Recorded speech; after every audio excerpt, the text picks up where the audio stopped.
میرے دوست حماد جمال، السلام علیکم۔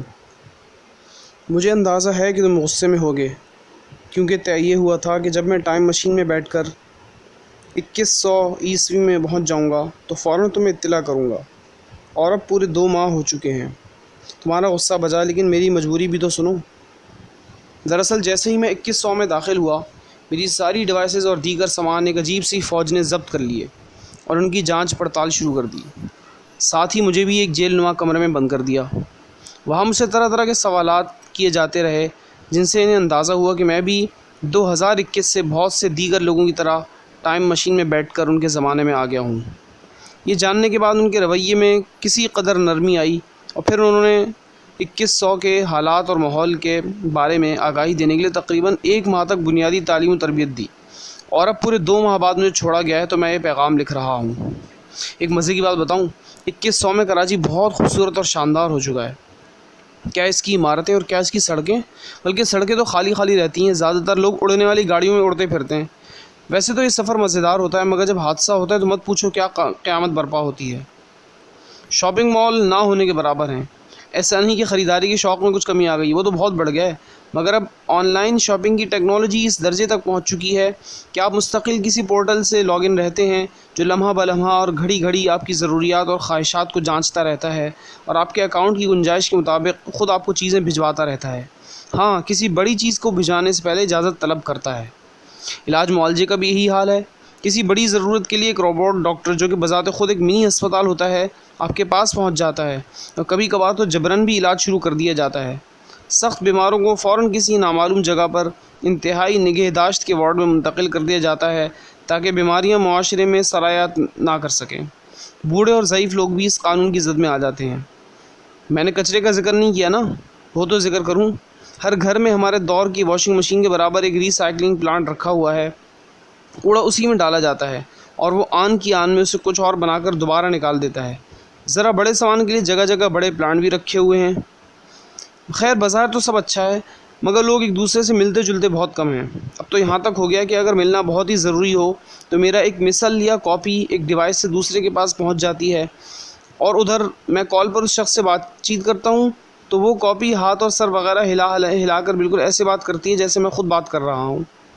یار، لیکن مجھے یہ سب بہت نقلی لگتا ہے۔ مجھے اصلی انسانوں سے بات کرنے ہی میں سکون ملتا ہے۔ اور سنو، دوستوں کی جگہ خوش مزاج قسم کے روبوٹ سستے سے سستے اور مہنگے سے مہنگے دستیاب ہیں۔ سستے والے ذرا جلدی اپنی اصلیت پر آ جاتے ہیں، اور مہنگے والے کافی دیر تک یہ احساس نہیں ہونے دیتے کہ آپ ایک مشین سے بات کر رہے ہیں۔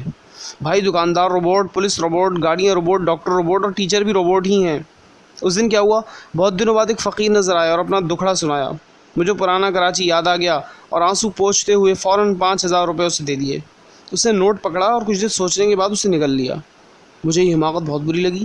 اس سے پہلے کہ میں غصے میں اسے کچھ کہتا، آرٹیفیشل انٹیلیجنس کے ذریعے فوراً قریب کھڑے ایک روبوٹ پولیس کو میرے منفی جذبات کی اطلاع کر دی گئی۔ اس سے مجھے بلا کر تنبیہ کی اور بتایا کہ یہ فقیر بھی روبوٹ ہے جو پرانی تہذیب کی یاد تازہ کرنے کے لیے کہیں کہیں چھوڑے گئے ہیں، اور میں اپنا سا منہ لے کر چلا آیا۔ اب تو کوئی مجھ سے ملنے بھی آتا ہے تو میں یہ پوچھتا ہوں، آپ پیٹرول پینا پسند کریں گے یا انجن آئل؟ اور ہاں، جینڈر ڈسکریمنیشن یعنی جنسی تفریق کی بات کرنا بھی جرم ہے۔ تم نہیں سمجھے نا؟ تم یہ سوچ رہے ہوگے کہ مرد و زن میں فرق کرنا غلط بات ہے، ابھی تک پرانے فلسفوں میں ہی پھنسے ہوئے ہو۔ بھائی، اس لفظ کا نیا مطلب یہ ہے کہ انسان اور روبوٹ کو الگ الگ سمجھنا بھی منع ہے۔ روبوٹوں کو حقیر سمجھنا تو بہت دور کی بات ہے۔ یہ سب باتیں تو خیر میں دل ہلکا کرنے کے لیے کر رہا تھا، اب ذرا پریشانی کی بات بھی سن لو۔ سائنس کی اس ترقی نے روبوٹوں کو آج سے تقریباً 40 سال پہلے ہی اس قابل کر دیا تھا کہ انہوں نے پہلے انسانوں کی غلامی سے الگ ہونے کا مطالبہ کیا، پھر اپنے الگ قوانین کا مطالبہ کیا، پھر الگ علاقوں کا، اور اب ان کی مختلف علاقوں میں بڑی بڑی حکومتیں قائم ہیں جن سے بہت سی انسانی بستیوں کو بھی خطرہ لاحق ہے۔ ان کے سردار مسٹر بولٹ ایکس نے حال ہی میں بلوچستان کے ایک بڑے حصے پر قبضہ کر لیا ہے، اور اب ہمارا عزیز شہر بھی خطرے میں ہے۔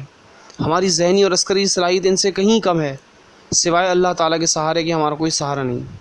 کاش ہم سائنس اور ٹیکنالوجی کی اتنی ترقی کے بجائے تعلقات اور مزاجوں کی اصلاح اور ترقی پر کام کرتے تو صورتحال کافی مختلف ہوتی۔ کاش ہم اس خداداد تخلیقیت یعنی کریٹیوٹی کو، جسے ہم بڑی سفاکی سے اپنے اداروں میں قتل کر دیتے تھے اور کچل دیتے تھے، اس طرح پروان چڑھاتے کہ اس سے لوگ ایک دوسرے کے زیادہ سے زیادہ کام آنا سیکھتے۔ اس کی مدد سے ہم ایک دوسرے کا سہارا بننا اور غم بانٹنا سیکھتے۔ کاش ہم ساری تخلیقیت کو دفن کر کے یا اسے محض ٹیکنالوجی کی نظر کر کے آج مشینوں کی حکومت اور مردہ احساسات کے دور میں نہ جی رہے ہوتے۔ یار مجھے وہ پرانا کراچی بہت یاد آتا ہے۔ مجھے وہ انسانوں سے بھرا شہر ہی چاہیے جہاں کی میں صبح شام برائیاں کرتا رہتا تھا۔ مجھے وہی کراچی چاہیے جہاں کے لوگوں کو زیادہ تمدنی شعور نہیں تھا، جہاں کے لوگ ہنستے بھی تھے، روتے بھی تھے، جہاں کے لوگ معصوم قسم کے جرائم بھی کرتے تھے۔ ہاں حماد، ہمارے زمانے کے جرائم بھی معصوم ہوتے تھے، تو میں نہیں اندازہ کہ اب جرائم کس درجے اور کس پیمانے کے ہوتے ہیں۔ مجھے وہی لوگ چاہیے جنہیں گلوبلائزیشن کی زیادہ سمجھ نہیں تھی۔ مجھے وہی کراچی چاہیے جہاں دھوکے باز فقیر بھانت بھانت کی آوازیں لگاتے خانچہ فروش آپ کو گھیر کر جیب ہلکی کرنے پر مجبور کرتے تھے۔ مجھے وہی کراچی چاہیے جہاں ماں باپ کی خدمت کی جاتی تھی۔ مجھے اسی کراچی میں رہنا ہے جہاں ہم بیماروں کے پاس بیٹھتے تھے، جہاں ہم ایک دوسرے سے باتیں کرتے تھے، ایک دوسرے کے قریب رہتے تھے۔ ہمیں کافی خرابیاں تھیں، چلو مان لی ہم بد تہذیب تھے، مگر انسان تھے، لچک دار تھے، احساس رکھتے تھے۔ اب سب صحیح ہے مگر سب غلط ہے، سب نظم و ضبط اور ایک ترتیب کے مطابق ہو رہا ہے، مگر اس میں یکسانیت اور بوریت ہے، تنوع نہیں ہے، رنگ نہیں ہے، فرق نہیں ہے، سب مشینی ہے، سب کنٹرولڈ ہے، سب مانیٹرڈ ہے۔ حماد، خدا را میرے ماضی کے بھائیوں کو سمجھاؤ کہ انسان کو روبوٹ نہ بنائیں اور روبوٹ کو انسان جیسا نہ بنائیں، ورنہ وہ کچھ ہوگا جس کا میں مزید ذکر نہیں کرنا چاہتا۔ دیکھو ابھی میں یہ باتیں لکھ رہا ہوں، مجھے ایک نوٹیفیکیشن آ چکا ہے کہ میں امن عامہ کو خطرے میں ڈالنے والی اشتعال انگیز باتوں کی طرف جا رہا ہوں، اس لیے میں اس پیغام کو ختم کرتا ہوں۔ اگر خیریت رہی تو انشاءاللہ اگلے ہفتے دوبارہ میل بھیجوں گا، اور اگر اس پیغام پر بھی روبوٹ برادری کو اعتراض ہوا تو آئندہ میل بھی نہیں بھیج سکوں گا۔ اللہ تعالی ہمیں اچھا انسان بننے کی توفیق عطا فرمائے، آمین۔